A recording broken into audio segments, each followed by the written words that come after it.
Good day everyone, I am Neoblocks. at nagtuturo po ako dito ng mga phone tricks, phone hacks, and phone tutorials para po sa mga cellphone users natin dyan, kagaya mo. So kung gusto mo yung mga ganitong content, don't leave this video without subscribing po. Like, comment, at i-share mo na rin if ever na may matutunan ka sa video ito, okay? So sa video natin ngayon, ituturo ko po sa inyo kung paano mawala yung lag sa cellphone natin kasi karamihan pa po sa inyo dito is nagpo-problema dahil yung phone raw nila is lag na lag talaga. So hindi naman natin sinisisi sa sarili natin, no? Minsan naman talaga yung phone talaga yung may problema. Yung phone talaga is low quality, may times talaga na maglalag talaga yung phone mo. Pero may times din naman na yung problema is nasa iyo. Kasi may times naman talaga na mahilig tayo mag-download, mahilig tayo mag-save na kahit ano, or mag-download ng mga applications, ng mga ganon. Kahit hindi na kaya ng phone mo, is kakayanin pa rin niya kahit masakit. Kaya yung resulta, naglalag na siya. So, ang rason kung bakit naglalag yung phone natin is, number one dyan is yung RAM ng ating cellphone. Yung RAM ng ating cellphone kapag konti lang siya or hindi gaanong malaki yung RAM ng ating cellphone, at kapag dinownloadan mo pa or sinave or may marami kang sinave sa phone mo or something like that, na marami kang nilagay kahit hindi naman kaya yun yung dahilan kung bakit naglalag yung phone natin. So ngayon, ituturo ko po sa inyo yung pinaka-basic way. Isa itong method or isa itong options or isa itong way para mas malesen yung paglag ng ating cellphone. Okay, so always remember, just follow the steps na ituturo ko dito sa screen. Okay? So ngayon, puntahan lang natin dito yung settings ng ating phone. Okay, so dito sa settings ng ating phone, dapat i-on natin yung developer options. Yung developer options po is yan yung karagdagang settings na naka-hide po sa phone natin. So, yun yung dapat nating i-open. So, paano nga ba ma-open yung developer option? Actually, yung developer option, makikita mo po yan dito sa system settings. Depende po kung saan nakalagay yung developer option mo. Pero sa akin, dito sa phone ko, makikita mo talaga yan dito sa system settings, dito sa may pinakababa. Pero ngayon, hindi mo siya makikita kasi hindi nga naka-turn on yung developer options natin. So, pwede nyo rin naman yung i-search ayan, hindi mo ma-search kasi wala pa po or hindi pa naka-turn on. So ngayon, paano nga ba ma-turn on? Okay, pwede kayong pumunta dito sa About Device at pagkatapos puntahan nyo dito yung version at pagkatapos dito sa build number. Ay, ang build number na yan yung pindutin natin. Pero before that, para mas mabilis, pwede kayo dito sa search kung may search engine yung o may search bar yung settings nyo. So pwede nyo i-search doon build, ayan, build number. So ayan po. So, kapag pinindot mo yon, dito rin yung kinalabasan. Okay? So, pindutin lang natin ito ng paulit-ulit itong build number. 1, 2, 3, 4, 5, 6, 7. At ayan, so enter lock screen password. So, wala po kayo makikita kasi password po ito.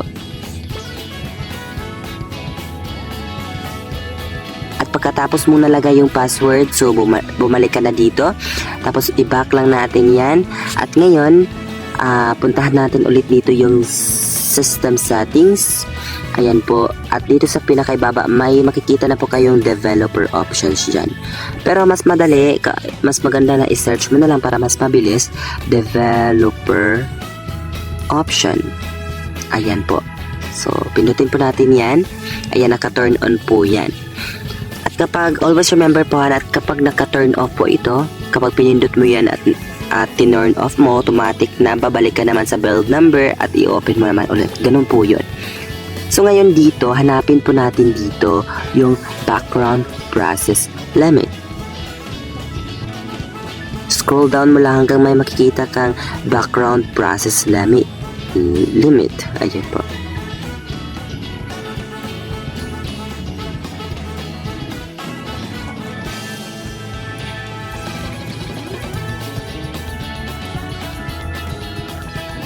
So, ito na po yung background process limit.